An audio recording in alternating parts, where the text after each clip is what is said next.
Guys, welcome back to Neon Trash. I'm your host, Tommy the Hammer. Today we're going to be checking out a movie called Red Wolf.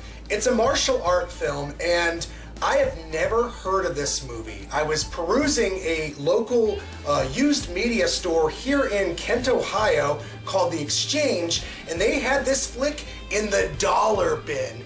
I like to peruse the old discount bins every now and again because you find some true gems in those things. And, you know, after reading the synopsis on the back of this DVD and researching the movie a little bit, it looks fucking awesome. I love martial arts, especially when it's hot Asian chicks doing a lot of the action, and this movie's got two of them. So I can't wait to pop this son of a bitch into the old PS4, give it a whirl. You guys get to check out the trailer, peep that shit, and when we get back, y'all motherfuckers are gonna know my opinion on Red Wolf.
Alright guys, let's get down to the nitty-gritty with my review, because to be perfectly blunt, the movie Red Wolf, we don't really have to take an immense dive into it.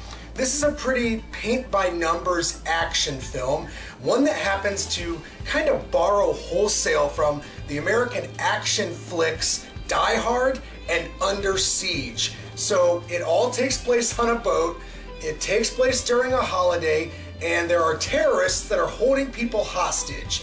These elements are pretty obvious from the get-go, and it's actually not surprising. There was a lot of international films that would look at the American action movies and they would want to emulate them for their own audience. That's not a problem, and there's a lot of good things in this movie that I thought was a lot of fun. The cast and crew were very likable. I thought the characters were humorous and engaging in a fun, you know, light and bright sort of way. So, you know, I can't really get down on everyone involved in terms of, you know, the cast, but the overall plot, you know, it's, you know, I've seen the movie Die Hard, I've seen the movie Under Siege, so I was a little bit distracted during this movie because there are moments where it feels like those two movies completely. Female martial artist Elaine Liu, at least I think that's how you say her last name, was positively exquisite. I felt like she was one of the best aspects to this movie. She's beautiful,